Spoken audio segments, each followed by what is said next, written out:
দুদুমা হালিমা বলে মনে বড় বেদালি মাথা হ্যাট করে তাদের কোনো কথার উত্তর না দিয়ে সুজা আমি আব্দুল্লাহ ঘর আমিনা ঘরে প্রবেশ করলাম। দরজার ভেতরে যখন প্রবেশ করতে লাগলাম আমি হালিমা দেখতে পেলাম আমিনার কোলে একটা বাচ্চা রয়েছে, মিশাল তার চলে না, আকাশের চাঁদও লজ্জা পেয়ে যাবে এত সুন্দর আমিনার বাচ্চাকে দেখতে।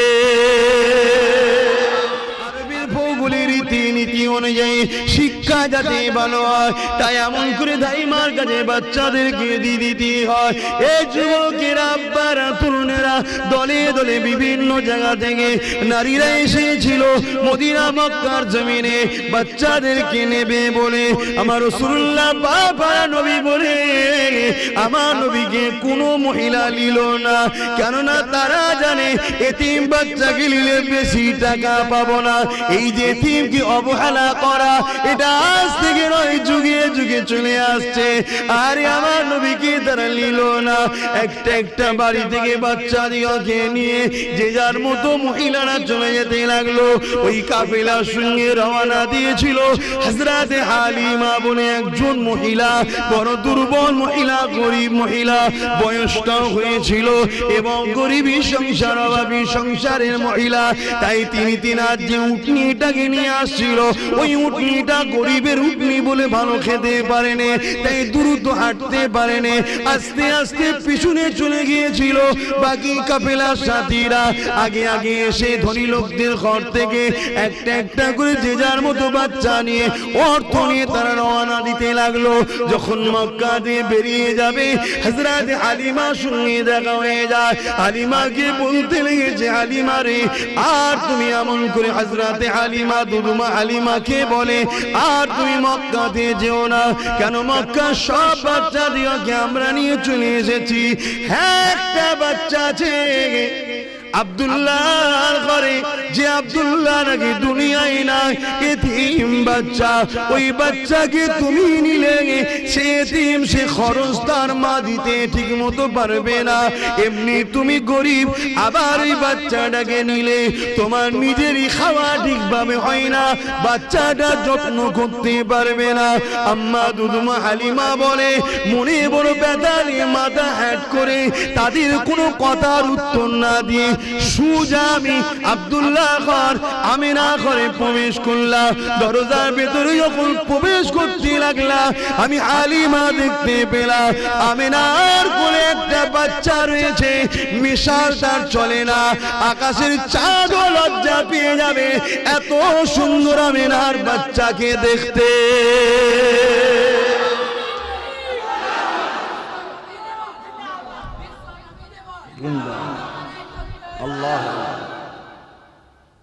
আমার রাসূলকে দেখে আকাশের চাঁদও নিজেকে ঢেকে নিতেন, এত সুন্দর আমার রাসূলকে দেখতে। চাঁদের খুঁত আছে, আমার রাসূলের কোনো খুঁত ছিল না। জোরে বলুন সুবহানাল্লাহ।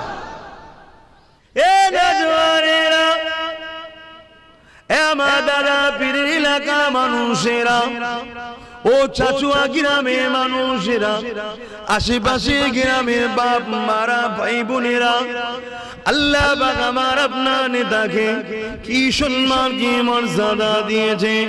আমার আপনার নেতা যখন শিশু বানাতে ঘরে শুয়েছিলেন, বিছানাতে শুয়ে শুয়ে আকাশের চাঁদ উঠেছে, খোলা আসমান দেখা যাচ্ছে, আল্লাহ নবী আশারাটা করেছে সাদা আঙুলটা আসমানের দিকে তুলে শিশু বেলাতে নবী আমার চাঁদের দিকে যখন ইশারা করে আঙুলটা ডান দিকে দেয়, চাঁদটা নবী ইশারা পেয়ে ডান দিকে যায়, বাঁ দিকে দেয়, চাঁদটা নবীর ইশারা পেয়ে বাঁ দিকে যায়। আমার নেতার ইশারাতে শিশু বেলাতে চাঁদ হুকুম পালন করে। সেই নেতা অনুসারী আমরা, শুধু মুখে বললে হবে, দরদ থাকা দরকার নবীর উপরে, ঠিক না বে ঠিক? এবারে লোক দেখানো করে লাভ নেই, দুনিয়া তোমায় কি ভাবছে জেনে লাভ নেই। যদি তুমি সত্যি দরদি হও, দুনিয়া তোমাকে যদি মনে করে ধরো নবীকে ভালোবাসে না, ওটাও যায় আসে না। তুমি সত্যি ভালোবাসো, কেউ না জানুক, আমার আল্লাহ জানে, আর আমার আল্লাহ তার দোস্তকে জানায়, অমুক গ্রামে অমুক ছেলেটা, অমুক গ্রামে অমুক মেয়েটা, অমুক গ্রামে অমুক বাপটা, অমুক গ্রামের অমুক মাটা তোমাকে হাবিব খুব ভালোবাসে। আর আমি কথা দিয়েছি, তোমায় যে ভালোবাসে আমি আল্লাহ তাকে প্রেম করে নিই। জোরে বলুন সুবহানাল্লাহ। মুসলমানের ছেলে মেয়েরা, তরুণেরা, বাপেরা, আল্লাহ আমার নেতাকে এত সম্মানিত করেছে। কোন নেতার মাহফিল বানাতে লেগেছি, যে নেতা না হলে লাউলা কালামা খালাকতুল আফলাক, এই জমিন হতো না, আসমান হতো না, চাঁদ হতো না, সূর্য হতো না, সিতারে হতো না, পার হতো না, পর্বত হতো না, মক্কা হতো না, মদিনা হতো না, তামাম কায়নাত কিছুই হতো না। যে নবী পাকের খাতির আল্লাহ আদম শফিউল্লাহকে বানিয়েছে, মুসা কালিমুল্লাহকে বানিয়েছে, তামাম নবী রাসূল পীর পয়গম্বরদেরকে বানিয়েছে, যে নবীর খাতির আল্লাহ জান্নাত একটা বেশি বানিয়েছে।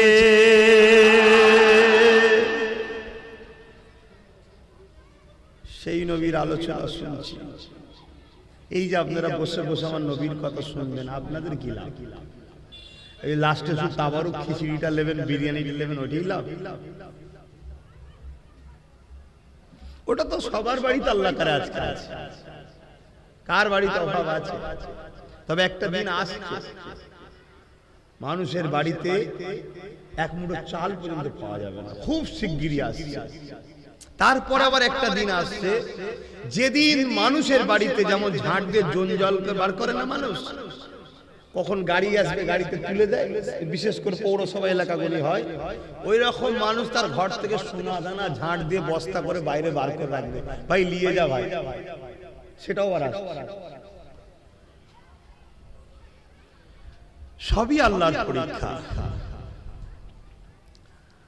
এই যে আমরা বসে শুনবো, আমরা কি পাবো? হযরতে আবু বকর সিদ্দিক রাদিয়াল্লাহু তাআলা আনহু আমার রাসূল পাক সাল্লাল্লাহু আলাইহি সাল্লামের প্রথম সাহাবী বলছেন, যারা আমার নবীর মাওলুদ শরীফ বানাবে আল্লাহ পাক খুশি হয়ে তাদেরকে এত ফজিলত দেবে, কানা রাফিকি ফিল জান্নাত, আমার জান্নাতি বন্ধু তারা হবে। জোরে বলুন সুবহানাল্লাহ। পৃথিবীর বুকে এমন কোন মাহফিল আছে যে কারো মাহফিল করলে সিদ্দিক আকবরের বন্ধু হওয়া যায়? এমন কোন নেতা দ্বিতীয় নাই। শুধু এই লাভটা নয়, আল্লাহ নবী সাহাবার একদিন নিজের এলাকাতে আল্লাহ নবীর মাওলুদ শরীফ বানাতে ছিলেন, জশ্নে ঈদে মিলাদুন নবী বানাতে ছিলেন। আল্লাহ নবী সাহাবাদের মধ্যে দেখে রাসূল পাকের সাহাবী হযরত আব্বাস আলোচনা করতেছিল। একদিকে তিনি নবী পাকের চাচা জানো হন, তিনি আলোচনা করতেছিলেন, বাকি সাহাবারা বসে বসে আলোচনা শুনতেছিল। এই যুবকেরা আল্লাহ নবী চাচা জান আলোচনা করে, এ আমার সাবির উম্মাহ সাহাবারা আল্লাহ আমার নবীকে এত সম্মানিত করেছে। আম্মা আমিনা বলতে লেগেছে, আমি একটা খ্বব দেখলাম, যে খ্ববের মধ্যে দেখতে লাগলাম একটা নূর, একটা আলো, যে আলোটা শাম দেশের প্রাসাদ পর্যন্ত আলোকিত হয়ে গেছে। আল্লাহ নবী জানিয়ে দিলেন ওই আলোটা অন্য কেউ নয়, ওই আলোটা হলো, নূরটা হলো আমি মুহাম্মাদুর রাসূল। এ নজওয়ানেরা, আম্মারা, বাপেরা, বোনেরা, বেটিরা, আল্লাহ নবী সাহাবার আলোচনা শোনে, আর নবী পাকের সাহাবী আলোচনা করে। হযরত আব্বাস রাদিয়াল্লাহু তাআলা নবী পাকের চাচা জানাজ করতে লেগেছে, এমন করে বলতে লেগেছে, আমার নবীর সাহাবারা, বাবারা শুনে রেখে দাও, আল্লাহ আমার রাসূলকে কি সম্মান দিয়েছে, কি ইজ্জত দিয়েছে, কি মর্যাদা দিয়েছে।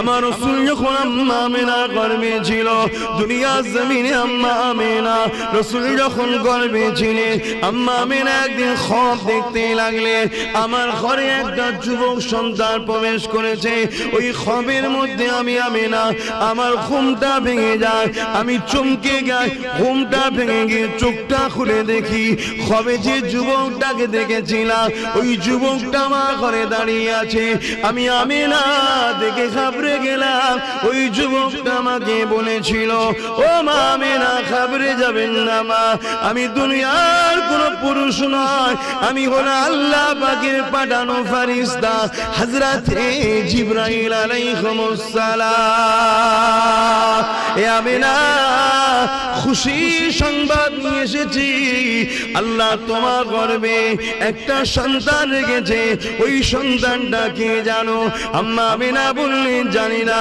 হযরতে জিবরাইল বলেছিলেন এ আমেনা রে ঈসা রূহুল্লাহ যার জন্য দোয়া করেছিল মা মারিয়াম যার জন্য দোয়া করেছিল ইব্রাহিম খলিল কাবা তৈরি করে যার জন্য দোয়া করেছিল এ আমেনা ওটা অন্য কেউ নয় নবীদের নবী আল্লাহর দোস্ত তোমার গর্ভে রয়েছে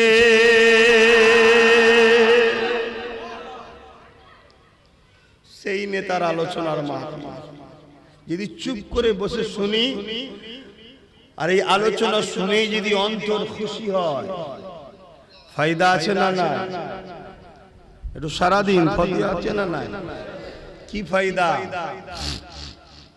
আজাবাতুল্লাহু শাফাআতি আমার নবী বলছে তারা আমার শাফাআত পাওয়াটা ওয়াজিব অবশ্যই শাফাআত পাবে জোরে বলুন সুবহানাল্লাহ কেন স্বাভাবিক এখানে তারা খুশি হবে যারা নবীকে প্রেম করে নবীর প্রেমিক মানে ঈমানদার ঈমানদার মানে তো জান্নাত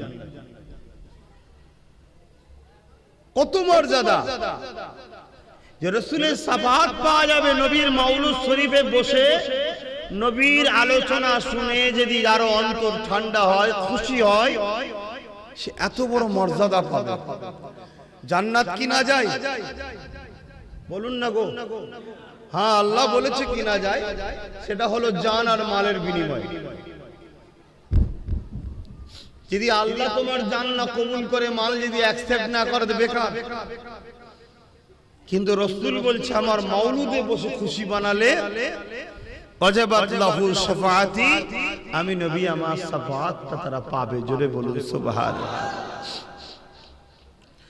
তাহলে আমার নেতার সম্মান বুঝলাম আমার নেতার মর্যাদার কথা বুঝলাম আমার নেতার মাহফিলের গুরুত্ব বুঝলাম এটা অন্য কেউ এরা তো বুঝবে না এটা একমাত্র প্রেমিকরাই বুঝবে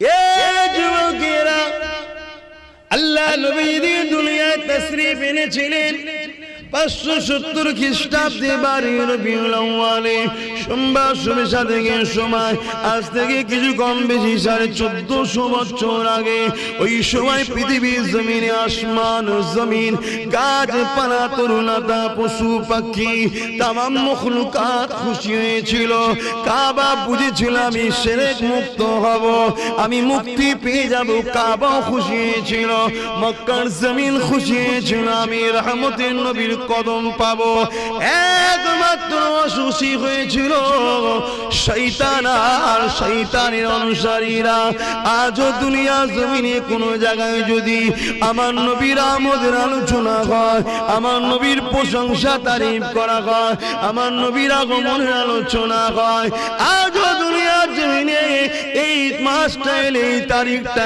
এলে সবাই খুশি হয় আসমান জমিন খুশি হয় গাছপালা তরুলতা খুশি হয় আজকে দিনও শুধুমাত্র খুশি হয় না ইবলিস শয়তান আর তার চালারা না জানি আমার আপনার কারণ তোরটাতে ইবলিস দখল করে রেখেছে আমার জানা নাই আপনি নিজের অন্তরকে প্রশ্ন করে দেখুন আর যদি মাহফিলে আপনি খুশি না হন, আমার নবীর আলোচনায় যদি খুশি না হন, আমার নবীর আলোচনার মাহফিলে যদি আনন্দ না পান, মনে রেখে দেবেন আপনার অন্তরটা আস্তে আস্তে ইবলিসের কবজায় চলে গেছে।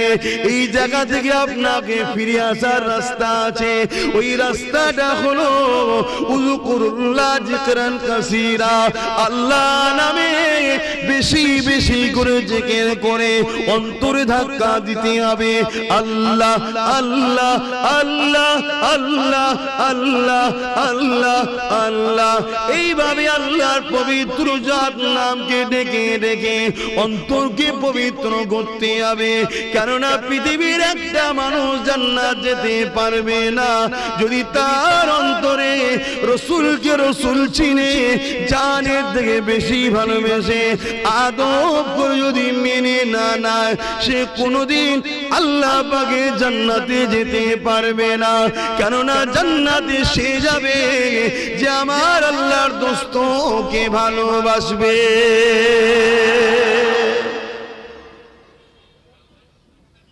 আজকে এই মাহফিল গুলোর বিরোধী এক শ্রেণীর মুনাফিকরা করছে না, করছে।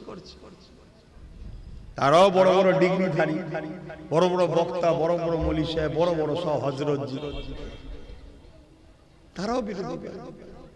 কিন্তু আবার এক শ্রেণীর মানুষ বাধা হলে যত যাই হোক, ঝড় ঝাপটা তুফান, অর্থের অভাব যাই হোক, এই মাহফিল কিন্তু তারা প্রতি বছর চালিয়েই যাচ্ছে।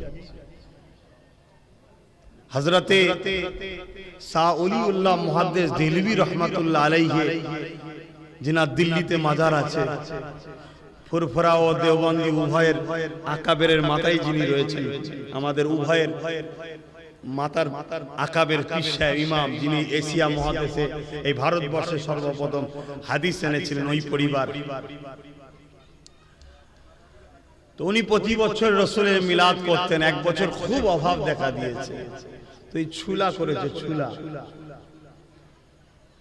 সবাইকে দিচ্ছে একটা একটা করে ছুলা, এত অভাব, লাস্টে একটাই বেঁচেছে। হুজুর খাবেন বলে আল্লাহ রসুল তাশরীফ এনেছেন হুজুরের হুজরা মোবারকে, জোরে বলেন সুবহানাল্লাহ। আল্লাহ নবী তার ভালোবাসার মানুষকে বড় আদর করে বলছে, বাবা মুহাদ্দিস তুমি একা খাবে। এটা হচ্ছে আদর, এটা ভালোবাসা। রসুলের কোনো জিনিস প্রয়োজন না, আল্লাহ থেকে অনেক সদগাই আমরা পাই, ঠিক না বেটি? তাহলে কতটা আপন মনে করে, রক্তের সম্পর্ক কাফন পর্যন্ত, আর ইমানের সম্পর্ক জান্নাতের ভেতর পর্যন্ত, জোরে বলুন সুবহানাল্লাহ। ইমানের সম্পর্ক ঠিক করো। আর ইমানের আমার আপনার বীজখানে দাঁড়িয়ে থাকবে মাত্র একজন, তিনি হলেন মুহাম্মদুর রাসূল, জোরে বলুন সুবহানাল্লাহ। যদি বলেন আল্লাহকে বাদ দিলেন কারণ, নাউযুবিল্লাহ, ভুল বুঝবেন না, ওনাকে রাখলেই সব পেয়ে যাবে, আর ওনাকে বাদ দিলে সব অন্ধকার। ওনাকে রেখেছিল বলেই তো আবু বকর সিদ্দিক হয়ে গেল, ওনাকে রেখেছিল বলেই তো ওমর ফারুক হয়ে গেল, ওনাকে রেখেছিল বলে তো উসমান গনি হয়ে গেল, ওনাকে রেখেছিল বলে হযরত আলী মাওলা আলী হয়ে গেল, জোরে বলুন সুবহানাল্লাহ। সব ওনার প্রেম। কেন আল্লাহ বলে দিয়েছে, বান্দা কুল ইন কুনতুম তুহিব্বুনাল্লাহ, তোমরা যারা বলো আল্লাহকে ভালোবাসি, একটা পরীক্ষা দাও। কি পরীক্ষা? ফাত্তাবিউনি, আগে আমার রাসূলকে ধরো। ধরতে গেলে প্রেম লাগে, বাপ না প্রেম থাকলে ধরা যায় না। এই যে আপনারা এসেছেন, প্রেম ছিল বলেই এসেছেন, নাই ধরে আসতেন নাই। ঠিক খাবার সময় যদি খাবার যদি ব্যাপার থাকতো, শুধু খাবার সময় চলে এলেই তো মিটে যেত, এটা প্রেমে এসেছে। এই প্রেম থাকলে অনেক কিছু হয়। তাহলে আজকে যদি আমাকে প্রেম যদি হয়, কিন্তু আমি সামান্য মানুষ, আমার রসুলের ক্ষেত্রে যারা রসুলকে প্রেম করেছে তাদের প্রেমটা কেমন প্রেম, সে প্রেমের তুলনা চলে? শুধু একটা কথা বলি, আল্লাহ নবীর একজন প্রেমিকের কথা বলি, নাম তিনার হযরতে সুমাইয়া। আজকে অন্য বিষয়ে কথা বলা দরকার, তারপরটা বলছি। প্রেমিক একটা, এই যুবকেরা, পৃথিবীতে নারীরা নবী হয় না ঠিকই কথা, কিন্তু নারী ছাড়া পৃথিবীতে নবী আসেন আদম আলাইহিস সালাম স্পেশাল, তার বাদ দিয়ে সমস্ত নবীদের মা হয়েছে নারীরা। বাপ ছাড়া ঈসা আলাইহিস সালাম এসেছে, কিন্তু মা ছাড়া না, তাই তো নাকি? আর আদম আলাইহিস সালাম ব্যাপারটা হচ্ছে বাপ মা দুটো ছাড়া, ওটা স্পেশাল একটা আল্লাহর প্রথম শুরু তো সৃষ্টি।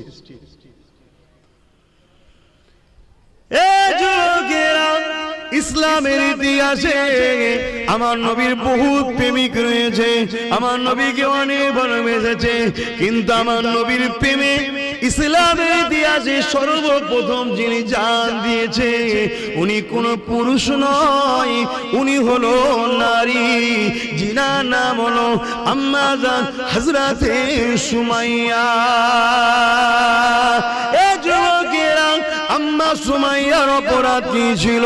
আম্মা সুমাইয়ার অপরাধ একটাই হলো, আবু জেহেলের দল ছেড়ে দিয়ে আমার রাসূলুল্লাহ দলে চলে গিয়েছিল। এই জন্য আবু জেহেল বলেছিল, সুমাইয়া রে, মুহাম্মদকে ছেড়ে দাও না, তোমাকে অনেক জুলুম করা হবে। আম্মা সুমাইয়া বলেছিল, যত জুলুম করো না কেন, আমি মুহাম্মদ রাসূলকে ছাড়বো না, আমি আমার আল্লাহকে ছাড়বো না। এই ঈমানদারেরা, ঈমান কাকে বলে বোঝার চেষ্টা করে। ঈমান শুধু মুখে বললে হয় না, মুহাব্বত করি। আল্লাহ পাক কঠিন পরীক্ষা নেবে, ওই পরীক্ষায় পড়ে গিয়ে ঘাবড়ে গেলে হবে না, ওই পরীক্ষায় পড়ে গিয়ে ধৈর্য হারা হলে হবে না। আম্মা সুমাইয়া দেখিয়ে দিল বিশ্বের মানুষকে ঈমান কাকে বলে, ঈমানদাররা কেমন হয়। আর আমার আল্লাহ দেখিয়ে দিল, এ সুমাইয়া রে, কিয়ামত যতদিন হবে দুনিয়া জমিনে আমার একটাও যদি ঈমানদার থাকে, সুমাইয়া তোর আলোচনা হতে থাকবে। কেন? তুই আমাকে প্রেম করেছিস, আমার হাবিবকে প্রেম করেছিস, কিয়ামতের শেষ দিন পর্যন্ত তোর আলোচনা হবে। ফুরফুরার আব্বাস সিদ্দিকও তোর আলোচনা করবে, তাই তো করছি আজকে। আর তোর আলোচনা শোনার জন্য হাজার হাজার পাগল বসে থাকবে, তাই তো আপনারা বসে আছেন, আমার আলোচনা শুনবেন। ইতিহাস তৈরি অত সহজে হয়নি বাবা। আম্মা জান কে আবু জেহেল কি করলো? বাজারের বীজকারী লোকেদের সামনে অর্থ উলঙ্গ করে দিল, বেউজ্জতি ব্যাপার। অর্ধ উলঙ্গ করে বলেছিল, সুমাইয়া আল্লাহকে ছেড়ে দে, মুহাম্মাদের দল ছেড়ে দে। আম্মা বলেছিল, এ আবু জেহেল, যতই জুলুম করিস না কেন, যতই যাই করিস না কেন, ওটা আমার শরীরের উপরে, জিসমের উপরে করতে পারবি। আমার যে জায়গায় আল্লাহকে বসিয়েছি, আমার যে জায়গায় নবীকে বসিয়েছি, ওই জায়গাতে কখনো তোর চোর চলবে না।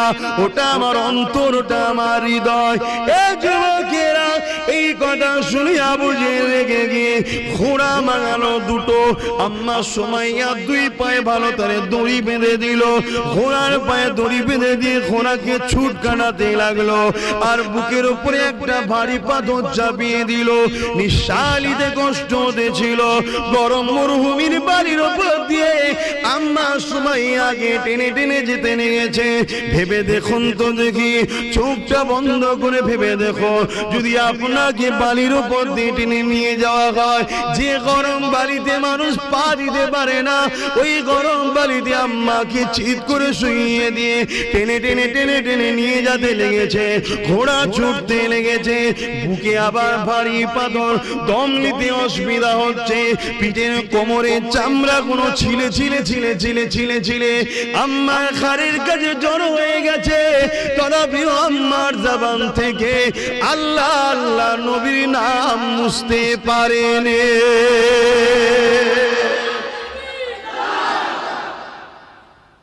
আজও চালাচ্ছে শয়তানরা, শয়তানের চালা।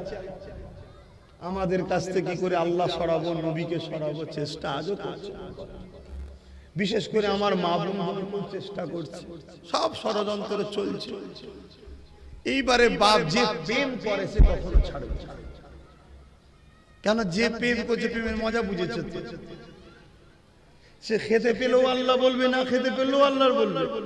সে বিমারে থাকলেও আল্লাহ বলবে, সুস্থ থাকলেও আল্লাহ বলবে, অভাবে থাকলেও আল্লাহ বলবে, অভাব মিটে গেলেও আল্লাহ বলবে।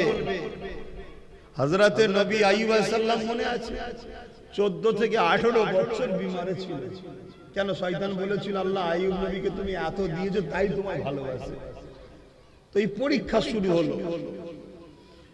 গায়ে এমন ঘা হলো, গন্ধ চোটে গোস্ত পচে যাচ্ছে, পোকা ধরে গেছে। বলুন তো ভাই, জ্যান্ত মানুষ যদি পোকা খায় সারা গায়ে কি যন্ত্রণা বলুন, ভাবা যায় কত যন্ত্রণা। এত কষ্ট, 18 বছর ধরে ঘা নিয়ে পড়ে আছে, গন্ধ চোটে নিজের ছেলে বউ বাচ্চা গ্রামবাসী সব ছেড়ে দিয়ে পালিয়ে, শুধু একটা স্ত্রী ছাড়ে। সবই আমরা জানি। তথাপিও কি তিনি আল্লাহর উপরে নারাজ হয়েছিলেন? লাস্টে যখন জবানে পোকা ধরবে তখন তিনি একটাই কথা বললেন, আল্লাহ আপনি যাতে রাজি আমি তাতে রাজি, তবে এই জবানে আপনাকে ডাকি, আপনি বড়ই রহমান, আপনি বড়ই মেহেরবান। আমার আল্লাহ খুশি হয়ে গেলেন। যাও ফেরেশতা, ওর বিমার, ওর যা কিছু সব কেড়ে লিয়া হয়েছিল সব ফিরিয়ে দাও। আবার জোরে বলুন সুবহানাল্লাহ। একটা টাইম থাকে, একটা লিমিট থাকে, সেই দিন পর্যন্ত আল্লাহ আপনাকে পরীক্ষা করে। এবার যাকে যত বেশি ভালোবাসে তাকে তত কড়া পরীক্ষা নেই। সেই পরীক্ষায় আমাদের ঘরে ধৈর্য ধরে পার হতে হবে। কিছু খারাপ ভাববে না, বুঝার জন্য বলছি। যে যাকে ভালোবাসে সে যদি তাকে ডাকে, গভীর রাত্রিরে বিশাল বাজ পড়ছে, পানি পড়ছে, আপনার ভালোবাসার মানুষ যদি আপনাকে ডাকে যে আসুন, তুমি আসো, তোমার সঙ্গে আমার কথা আছে, তোমাকে আমার দেখতে ইচ্ছা করছে, এত বাজ এত পানি, মনে থাকে তো সব ছুটবে, তাই তো নাকি? দুনিয়ার যদি আমরা সৃষ্টি হয়ে সৃষ্টিকে এত ভালোবাসতে পারি, বাজ পানি ঝড় তুফান আমাদেরকে আটকাতে পারে না। আল্লাহকে যখন প্রেম করি তাহলে দুনিয়ার লোভ লালসা আমাদেরকে আটকায় কি করে? তো নিশ্চয়ই প্রেম হচ্ছে না। যদি প্রকৃত প্রেম হতো পৃথিবীর কোন শক্তি আমাদেরকে আটকাতে পারবে না। কেন? আগে তো পারেনি, ইতিহাস বলছে পারেনি। আল্লাহ নবী যখন দুনিয়ার জমিনে আসলেন, নবী আমার আস্তে আস্তে বড় হলেন। যে কাজ নিয়ে নবী আমার এসেছিলেন ওই মেসেজটা নবী পৌঁছাতে লাগলো। কাবা শরীফের পাশে দাঁড়িয়ে গেল, নবী আমার দাঁড়িয়ে গিয়ে বলতে লাগলো, লা ইলাহা ইল্লাল্লাহ আনা মুহাম্মাদুর রাসূলুল্লাহ। যারাই নবীকে ভালোবাসতো, যারাই মুহাম্মদকে আলামিন বলেছিল, যারাই আমার নবীকে বলতো খুব ভালো ছেলে, যারা আমার নবীর প্রশংসা করতো, যারা আমার নবীর সঙ্গে নিজের বাচ্চাদেরকে খেলতে বানাতো, নবী না হলে তাদের বাচ্চারা যাবে না, সব সময় আমার নবীকে যারা খুঁজতো, কিন্তু নবী যখন 40 বছর বয়সে বলল লা ইলাহা ইল্লাল্লাহ আনা মুহাম্মাদুর রাসূলুল্লাহ, এ বিশ্বের মানুষেরা তোমাদের হাতে তৈরি করা 360টা, এরা তোমার ইলাহ নয়, এরা তোমাদের মাবুদ নয়, এরা তোমাদের প্রভু নয়, এরা তোমাদের খালেক নয়, এটা তোমাদের কাল্পনিক বানানো। কেন? প্রভুকে কেউ দেখেনি, প্রভুর কোনো ফটো নেই, মূর্তি নেই, প্রভুর কোনো ছবি নেই, প্রভুকে কেউ দেখেনি। প্রভু আমাকে পাঠিয়েছে শতশেষ নবী রাসূল করে। এর আগে ঈসা নবীকে পাঠিয়েছে, মুসাকে পাঠিয়েছে, ইব্রাহিম নবীকে পাঠিয়েছে, ইসহাক নবীকে পাঠিয়েছে, ইসমাইল নবীকে পাঠিয়েছে, ইউসুফ নবীকে পাঠিয়েছে। এইভাবে যুগে যুগে যুগে যুগে তোমরা যখন প্রভু রাস্তা ভুলে গিয়ে অন্যায়ের দাসত্ব শুরু করো, শয়তানের তাবেদারি তৈরি করো, তখনই প্রভু তার পক্ষ থেকে নবী রাসূল পয়গম্বর পাঠায়। আমি হলাম সেই আখিরি জামানার নবী, আনা মুহাম্মাদুর রাসূলুল্লাহ। আমাকে মেনে নাও তোমরা। যারা আমার নবীর প্রশংসা করেছিল, যারা আমার নবীকে আলামিন বলেছিল, চিরসত্যবাদী বলেছিল, তারাই মুখ ফিরিয়ে নিয়ে চলে গেল, কেননা তাদের স্বার্থে আঘাত করলো। আজও আছে,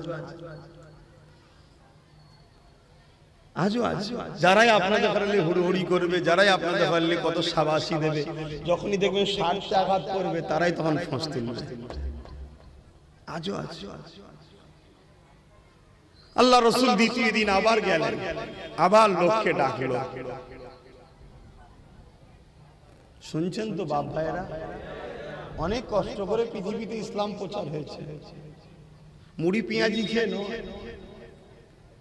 কথা বুঝে আসছে, অনেক কষ্ট। আল্লাহ নবী শেষবেলার একটা কথা বলি শোনেন, কতটা কষ্ট করেছে আল্লাহ নবী। দুনিয়া জমিনে এসে তো বাপকে হারিয়ে ফেলেছিল। যখন নবী আমার মায়ের গর্ভে ছিলেন, আব্বা আব্দুল্লাহ ইন্তেকাল হয়ে গিয়েছিল। দুনিয়ায় ভূমিষ্ঠ হয়ে নবী কখনো আব্বা বলে ডাকতে পারেনি। এই ছেলেরা, যুবকেরা, আমার আম্মা বোনেরা, আরে আমার নবীকে আল্লাহ পরীক্ষা নিয়েছে, তোমাকে আমাকে নেবে না, হতে পারেনি। সবর করো, ধৈর্য ধরো, দুদিনের ময়া জালে জড়িয়ে আখিরাতকে ভুলে যেও না গো। সবই আল্লাহ পাকের পরীক্ষা।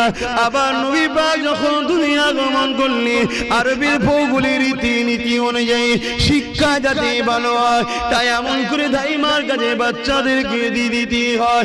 এই যুবকেরা, আব্বারা, তরুণেরা দলে দলে বিভিন্ন জায়গা থেকে নারীরা এসেছিল মদিনা মক্কার জমিনে বাচ্চাদেরকে নেবে বলে। আমার রাসূলুল্লাহ বাবা নবী বলে, আমার নবীকে কোনো মহিলা নিল না, কেননা তারা জানে এতিম বাচ্চাকে নিলে বেশি টাকা পাবো না। এই যে এতিমকে অবহেলা করা, এটা আজ থেকে নয়, যুগে যুগে চলে আসছে। আরে আমার নবীকে তারা নিল না। একটা একটা বাড়ি থেকে বাচ্চা দিকে নিয়ে যে যার মতো মহিলারা চলে যেতে লাগলো। ওই কাফেলার সঙ্গে রওনা দিয়েছিল হযরতে হালিমা বলে একজন মহিলা, বড় দুর্বল মহিলা, গরিব মহিলা, বয়সটাও হয়েছিল এবং গরিবী সংসার, অভাবী সংসারের মহিলা। তাই তিনি তিনার যে উটনিটাকে নিয়ে আসছিল, ওই উটনিটা গরিবের উটনি বলে ভালো খেতে পারেনি, তাই দ্রুত হাঁটতে পারেনি, আস্তে আস্তে পিছনে চলে গিয়েছিল। বাকি কাফেলার সাথীরা আগে আগে এসে ধনী লোকদের ঘর থেকে একটা একটা করে যে যার মতো বাচ্চা নিয়ে, অর্থ নিয়ে তারা রওনা দিতে লাগলো। যখন মক্কা দিয়ে বেরিয়ে যাবে, হযরত হালিমার সঙ্গে দেখা হয়ে যায়। হালিমাকে বলতে লেগেছে, হালিমা রে, আর তুমি এমন করে, হযরত হালিমা দুদুমা হালিমাকে বলে, আর তুমি মক্কাতে যেও না, কেন মক্কার সব বাচ্চা দিকে আমরা নিয়ে চলে এসেছি। হ্যাঁ, একটা বাচ্চা আছে আব্দুল্লাহর ঘরে, যে আব্দুল্লাহ নাকি দুনিয়ায় নাই, এতিম বাচ্চা। ওই বাচ্চাকে তুমি নিলে সে এতিম, সে খরচ তার মা দিতে ঠিক মতো পারবে না। এমনি তুমি গরিব, আবার ওই বাচ্চাটাকে নিলে তোমার নিজেরই খাওয়া ঠিকভাবে হয় না, বাচ্চাটা যত্ন করতে পারবে না। আম্মা দুদুমা হালিমা বলে, মনে বড় ব্যথা নিয়ে মাথা হ্যাট করে তাদের কোনো কথার উত্তর না দিয়ে সুজা আমি আব্দুল্লাহ ঘর আমিনা ঘরে প্রবেশ করলাম। দরজার ভেতরে যখন প্রবেশ করতে লাগলাম, আমি হালিমা দেখতে পেলাম আমিনার কোলে একটা বাচ্চা রয়েছে। মিশাল তার চলে না, আকাশের চাঁদও লজ্জা পেয়ে যাবে এত সুন্দর আমিনার বাচ্চাকে দেখতে।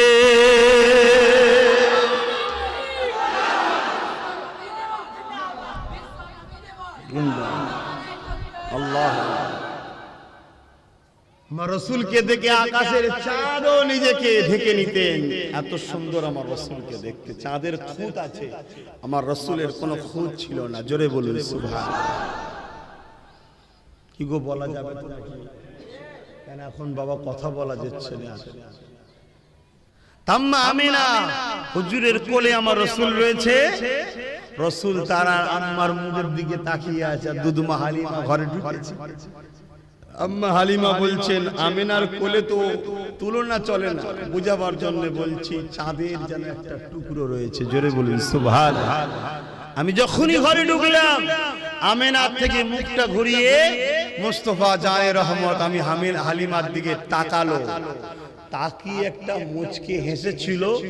আমার মন যেন বলছে, মোহাম্মদ কিছু বলতে চেয়েছে, এটাই বলতে চেয়েছে। হালিমা দুনিয়া তোকে লাঞ্ছিত অপমানিত করে, শুরুতেই গরিব বলে, একবার আমাকে কোলে তুলেলে দুনিয়া তোকে সালাম ঠুকবে। জোরে বলুন সুবহানাল্লাহ। আজ আব্বাস সিদ্দিকীর জান কুরবান হয়ে যাক আমার রসুলের দুধমা হালিমার কদমে, ঠিক না বেটি? হায় রে হালিমা, কাকে কোলে নিয়েছে? আমার রসুলকে কোলে নিলেন, অনেক বড় কথা। রওনা দিলেন। আম্মা আমেনা কিন্তু বলেন ইনি আখিরি জামানার নবী, বলেন কেন? দুশ্মন থাকে না, থাকে না। পৃথিবীতে একদল ধার্মিক থাকে, আর একদল আবার ধর্ম ব্যবসায়ী থাকে। ধার্মিক যে কোনো ধর্মেরই হোক, সে অন্য ধর্মকে কখনো আঘাত দেয় না। কেন? সে ধার্মিক। কেন? সে তার ধর্মকে ভালোবাসে। সে জানে ইট মারলে পাটকেল আসবে। কিন্তু ধর্ম ব্যবসায়ী যারা, তারা সর্বসময় কিন্তু একে অপরের ধর্মকে আঘাত দেয়। এবার এই ধর্ম ব্যবসায়ী সব ধর্মেই কম বেশি আছে, নেই বলে আছে, কম বেশি আছে। তাদের জন্যই তো ফিতনাটা শুরু হয় পৃথিবীতে। তো ভাইয়েরা আমার, তা আম্মা জান হযরতে আমেনা হুজুর কিন্তু বলেন যেটা আখিরি জামানার নবী হবে। শুধু এতটুকু বলেছে, তুমি আমার বাচ্চাকে নিয়ে যাবে, আমার বাচ্চার জন্য কোনো কষ্ট না হয়। ওই এক চাউনিতেই তো হালিমা হুজুর প্রেমে পড়ে গেছে। তাই বলেছে, আমেনা তুমি নিশ্চিন্তায় থাকো, আমি আমার জান দিয়ে দেবো, তোমার বাচ্চার জন্য কোনো ক্ষতি হতে দেবো না। জোরে বলুন সুবহানাল্লাহ। রাসূলকে কোলে নিয়েছি। কোলে লিবার পর শরীরে একটা আলাদা এনার্জি হচ্ছে। আম্মা গরিবের ঘরের মেয়ে হলে যা হয় রে বাবা, অল্প বয়সেই বুড়ি হয়, ঠিক না বেটি? আর ধনী লোকের ঘরের মেয়ে হলে বুড়ি হলো জোয়ান লাগে। খারাপ লেবেন না, বুঝাবার জন্য বলছি। সবকিছু খাবারের উপরে নির্ভর করে, ভিটামিন টিটামিন অনেক কিছু ব্যাপার থাকে। গরিব পাবে কোথা? ওই তো সেই শাক সবজি মাঠ থেকে তুলে নিয়ে, তাও আবার হয়তো ঠিক একটু ভালো মন্দ গরিব কি আর পায়? আম্মা হালিমা, দুধমা হুজুর হালিমা, তেনার শরীর দুর্বল হয়ে গিয়েছিলেন, অনেক রকম শরীরের কমজোরি এসে গিয়েছিল। আমি বলছি, যখন আমি বাচ্চাকে কোলে নিলাম, আমার শরীরে একটা আলাদা এনার্জি ফিল করছি, যেন একটা আলাদা ক্ষমতা আসছে। জোরে বলুন সুবহানাল্লাহ। যাক, ভাবছে হয়তো ছেলেটা একটা কোনো কারিজমা হবে, নবী হবে জানেন, কারিজমা হবে, ভালো ছেলে হবে। নিয়ে যখন উটনির পিছনে উঠলো, আম্মা হালিমা এনে রেখেছিল উটনিটাকে, দুর্বল, খেতে পাই না। যখন তার কাছে গিয়ে দেখছে সবল শক্তিশালী, সে লাফাচ্ছে ছুটবে বলে। এবং যখন নিয়ে উঠলেন, যারা আগে চলে গিয়েছিল সঙ্গে সাথীরা, তাদের সবাইকে পিছনে রেখে অনেক পরে ঘোড়াছে উটনি ছেড়ে সবার আগে তিনি ঘরে পৌঁছালেন। জোরে বলুন সুবহানাল্লাহ। এবং মরুভূমি এলাকা মক্কা, আরব, পানির অভাব খুব এখনো আছে। আল্লাহ জমজমের ওসিলায় অভাব দেন। জমজমটা আল্লাহ পাকের কত বড় কুদরত ভাবুন। সারা পৃথিবীর লোক যে ব্যারেল করে ভর্তি করলে আসে, ডেলি কয়েক কোটি লোক খাচ্ছে, সারা আরবে যাচ্ছে। কথা বুঝে আসছে? এবং যখন হজ করতে যায়, রসুল বলেছে আবার জমজম কম খেলে মানে পেট ভরে খেতে হবে। কম খাওয়া মুনাফিকের আলামত, এটা শুনে রাখেন, বেশি করে খেতে হবে। তারপরে আর আপনি একটা পানি কোন জায়গায় রাখবেন একটা বোতলে, আর জমজম পানি রাখবেন একটা বোতলে। এই পানিটা এক বছর যেতে না যেতে এর মধ্যে দেখবেন একটা আবরণ পড়ছে সাতলা, আর ওই পানিটা 100 বছর রেখে দিলে ওই রকমই থাকবে। জোরে বলুন সুবহানাল্লাহ। আল্লাহর কুদরত তো সামনে দেখতে পাচ্ছি, তারপরেও যদি আমরা আল্লাহকে বিশ্বাস না করতে পারি, তো কপাল ফাটা ছাড়া কি হতে পারে? তো ভাইয়েরা আমার, তো ওই সময় সব কুয়া শুকিয়ে গিয়েছিল। আম্মা হালিমা বলছেন, আমার ঘরে একটা কুয়া ছিল, পানি ছিল না। গিয়ে দেখি কুয়ার কানা পরিমাণ পানি হয়ে আছে। জোরে বলুন সুবহানাল্লাহ। ছাগলগুলো ছিল, বকরি ছিল, দুম্বা ছিল, বাটের দুধ ছিল না, খেতে পাইনি। গরিবের ঘরে ছাগল, আপনাদের যেমন গরিবের পশুর হাল যেটা হয়, আর ধনী লোকের পশু দামি দামি খাবার দেয়, আর দেয়। অনেক ধনী লোক আছে তো গরুকেও কাজু বাদাম পেস্তা বাদাম খাওয়ায়, আর গরিব কোথা পাবে?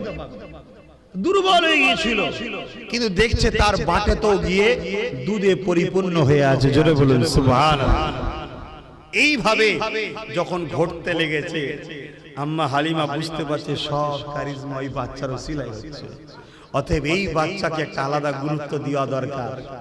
আলাদা গুরুত্ব দেবে না দেবে না, এটা তকদির খুলছে, যে জিনিসের ওসিলায় তকদির খুলে ভাই কেউ হাতছাড়া করবে না।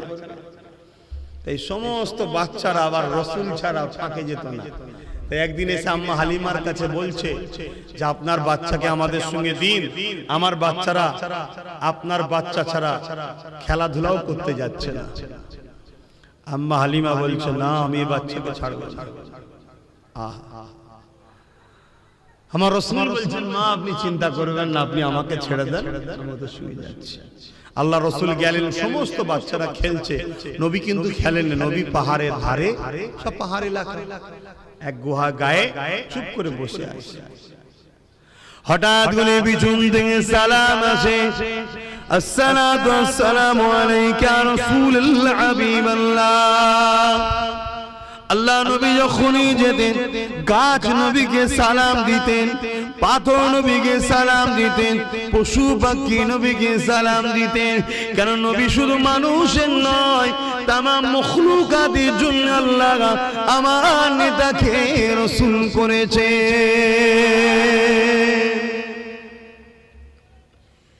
এ নবী পাকের উম্মতেরা, শুধু প্রেম করি নবী মানি বললে হবে না, আমার রাসূলুল্লাহর আদর্শে জীবন করতে হবে। দুনিয়ার কাউকে ফলো করলে হবে না, আমার রাসূল যা করেছে তাই করতে হবে। নবী ছাড়া কাকে ধরবেন? কে আছেন নবীর মতো বলুন তো দেখি? কেউ না আমার নবীর মতো। আরে ছোটবেলাতে আম্মা জান দুধমা হালিমা, তিনারও একটা সন্তান ছিল, নিজের সন্তানকে দুধমা হালিমা বাঁ দিকের স্তনটা পান করাতো, আর আমার রাসূলুল্লাহকে ডান দিকের স্তনটা পান করাতো। একদিন বেখিয়ালে আম্মা হালিমা বলতে লেগেছে, আমি মুহাম্মদকে বাঁ দিকের স্তন পান করাতে গেলাম, আমার বাচ্চাকে বড় খিদা লেগেছিল মুহাম্মদকে, আমি বেখিয়ালে বাঁ দিকের স্তনটা পান করাতে গেলাম, আমার মুহাম্মদ মুখ সরিয়ে দিতে লাগলো, বড় বিরক্ত বোধ করতে লাগলো। আমি অবাক হয়ে গেলাম, খিদে লেগেছে তো বিরক্ত হচ্ছে কেন? যখন আবার ডান দিকের স্তনটা পান করাতে গেলাম, আমার মুহাম্মদ আমার স্তনকে পান করতে লাগলো। আমার মনের মধ্যে একটা কৌতূহল হলো, কি ব্যাপার? আবার বাঁ দিকটা পরীক্ষার জন্য এবারে দিলাম, আমি দেখলাম বাচ্চা মুহাম্মদ মনটাকে মুখটাকে ঘুরিয়ে নিচ্ছে, বড় বিরক্ত বোধ করছে। আবার ডান দিকটা দিলাম, পান করলো, আবার একবার বাঁ দিকটা দিলাম, মুখটা ঘুরিয়ে নিচ্ছে, বিরক্ত বোধ করছে। আবার ডান দিকটা দিলাম, পান করিয়ে দিল। অতএব আমার নবী বিশ্বকে দেখিয়ে দিল, আম্মা হালিমাকেও বুঝিয়ে দিল, মারে আমি মুহাম্মদ আল্লাহ সৃষ্টি অনুযায়ী এক সিস্টেমে আছি, কিন্তু আমি নবী হয়ে আছি। নবীরা কখনো কারো আমানত খেয়ানত করে না, কারণ নবী হলো মডেল, দুনিয়া নবীকে দেখে ফলো করে। আমি আমার ভাই দুধ ভাইয়ের হককে কখনো মারতে পারি না। আচ্ছা, সম্পদ তো হালিমা, এখানে কি হক?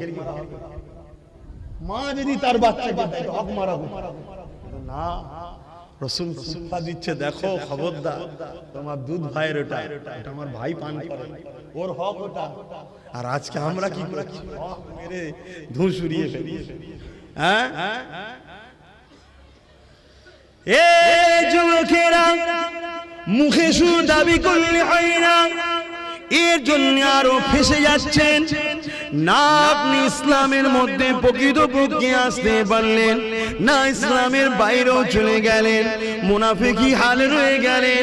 তাই আমি আপনাদেরকে বলে দিয়ে যাই, উদখুলু ফিস-সিলমি কাফা, প্রকৃতপক্ষে তোমরা ইসলামের মধ্যে পুরোপুরি ঢুকে যাও।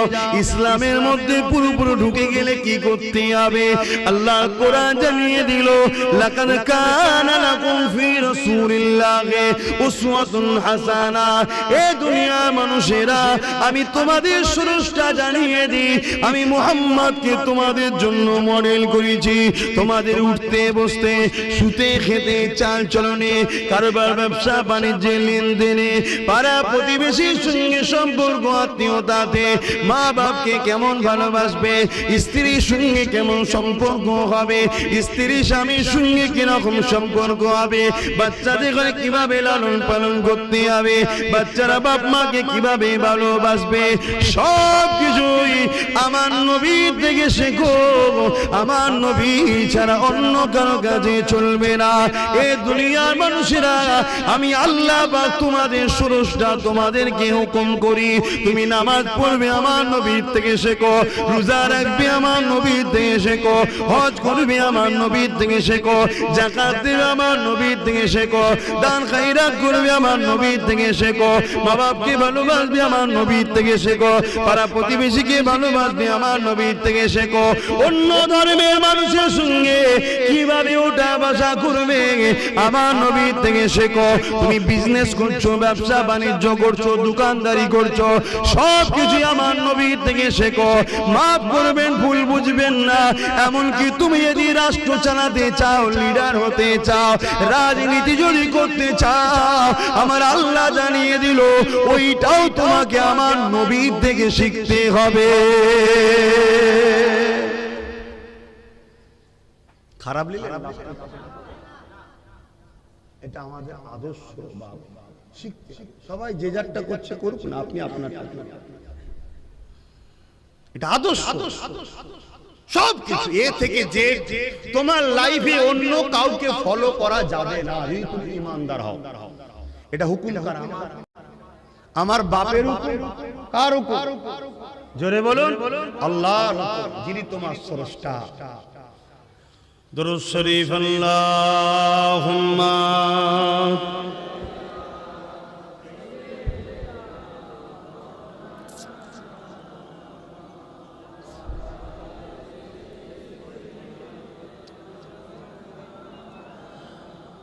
जहाँ रोज़ाए पाके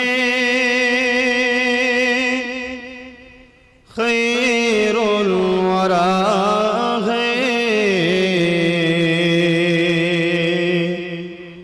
ओ जन्नत नहीं है तो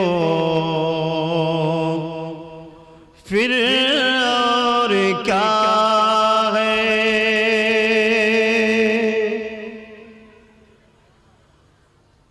जहाँ रोज़ाए पाके खैरुल वरा है, ओ जन्नत नहीं है तो फिर और क्या है। कहाँ कहाँ मदीने की गलियां, एक किस्मत नहीं है तो फिर और क्या है। अल्लाहुम्मा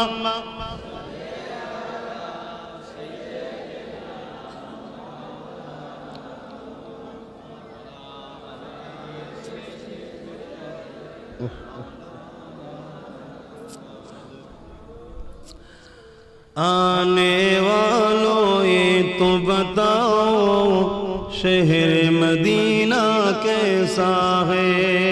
आने वालों ये तो बताओ शहर मदीना कैसा है। सर उनके कदमों में रख कर, सर उनके कदमों में रख कर झुक कर जीना कैसा है। आने वालों ये तो बताओ शहर मदीना कैसा है। अल्लाहुम्मा सल्ली अला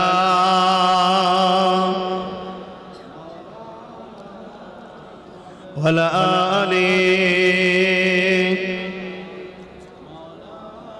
আসেন বিদায় নিবার আগে আমার রাসূলের পাকের আরেকটা শেষ কথা বলে যাই।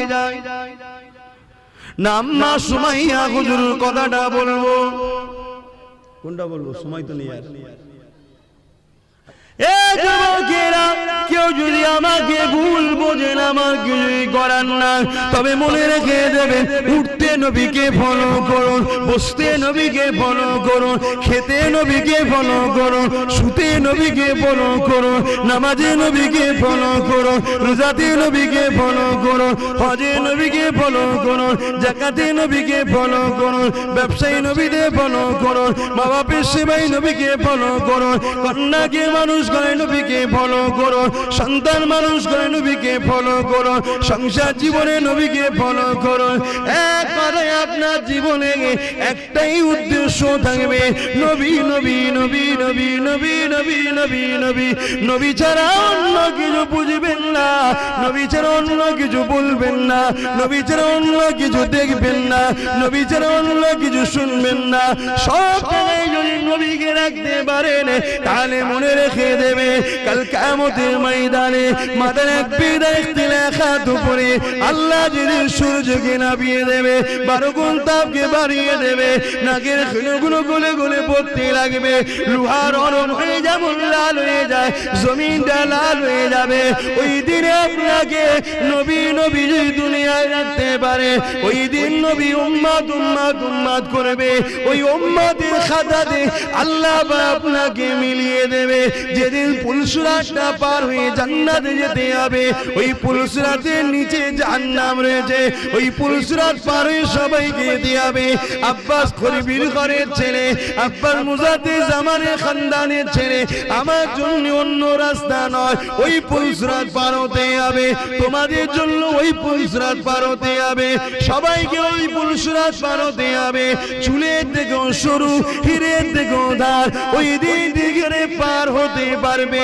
এই দুনিয়ায় নবী নবী নবী নবী নবী নবী করতে পারো, অর্থাৎ প্রতিটা ক্ষেত্রে নবীকে ফলো করো, এতে বাপ চটে চলে যায়, মা চটে চলে যায়, কেন বাপ্পার আগে নবী, এতে যদি ভাই চটে চলে যায়, বন্ধু চটে চলে যায়, দুনিয়ার আত্মীয় চটে চলে যায়, যে যাই বলে বলুক গিয়ে যা, কিন্তু নবীকে যদি তুমি ফলো রাখতে পারো, মনে রেখে দিও, ওই পুলসিরাতের পুলের গোড়া দুনিয়ার কারো দাদাগিরি চলবে না, ওখানে নবীর নেতৃত্ব চলবে, পাওয়ার আল্লাহ নবীকে দিয়েছে, ওই জায়গায় নবী পা উম্মত উম্মতি করবে। তুমি যদি দুনিয়ায় সব কাজে নবীকে রাখো, ওই জায়গায় দিয়ে আমার নবী তোমাকে পার করিয়ে দেবে।